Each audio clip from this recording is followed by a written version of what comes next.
High friends, welcome to my channel. আশা করি তোমরা সবাই খুব ভালো আছো, সুন্দর আছো আর সুস্থ আছো। তো আজকে আমি এখন সকাল সকাল ডিউটি চলে এসেছি।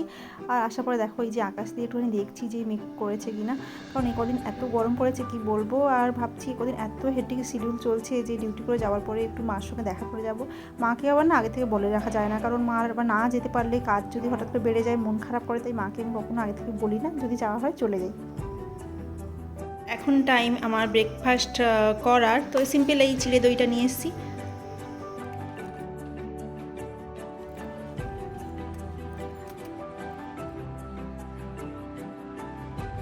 এখন 4:10 মতন বাজে আর আমি বেরিয়ে পড়েছি। আর দেখো মায়ের কাছে যাওয়ার যে রাস্তাটা কেমন চারিদিকে সবুজ আর মাঝখান দিয়ে সরু রাস্তাটা গেছে, আর কারণ মেঘ করে আছে। কি জানি মা সারপ্রাইজ পেয়ে কী করবে।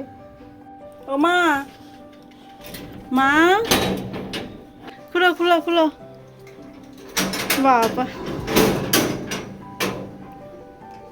কি গো, আমি আসছি, খুশি হয়েছ?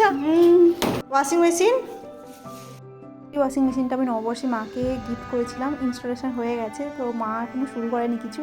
আর মার কাছে এসেছি মানে খেয়ে তো যেতেই হবে। দেখলাম ফেভারিট আমার মাছের ঝোল আর শাকের তরকারি হয়েছে, বাগানের শাক আর পুকুরের মাছ। তারপরে খাওয়া দাওয়ার পরে মা বাবার সঙ্গে গল্প করছিলাম। তারপরে দেখো মা এখানে বুলবুলির জন্য কতগুলো শব্দ যাচ্ছে। তো খাওয়া দাওয়ার পর একটু বসেছি আর বৃষ্টি এসছে। মা বললো একটু দেরি করে যাস, যেহেতু বৃষ্টি হচ্ছে, এমন ঝমঝম করে মুসুলিভাবে বৃষ্টি হচ্ছে কী বলবো। আর মা বাবার সঙ্গে কথা বললে আমার মাইন্ডটা একদম ফ্রেশ হয়ে যায়। যখন খুব লো এনার্জেটিক লাগে, প্রচুর মানে হোপলেস লাগে, তখনই আমি মার কাছে চলে যাই। আর এই দুটো খুব এনার্জেটিক পজিটিভ মানুষের সঙ্গে আমি কথা বলে আছি। তো যাই হোক, এসে বাড়িতে সন্ধে দেখানো হয়ে গেছে। আর এখন করবো রাতের রান্না। রাতের সিম্পল রান্না, রুটি আর চিকেন কষা রান্না হয়ে গেছে। আর আশা করি আমার এই সিম্পল ব্লগটা তোমাদের ভালো লেগেছে। যদি ভালো লাগে প্লিজ লাইক করো, শেয়ার করো আর কমেন্ট করো। টাটা, বাই, ভালো থাকবে, সুস্থ থাকবে, গুড নাইট।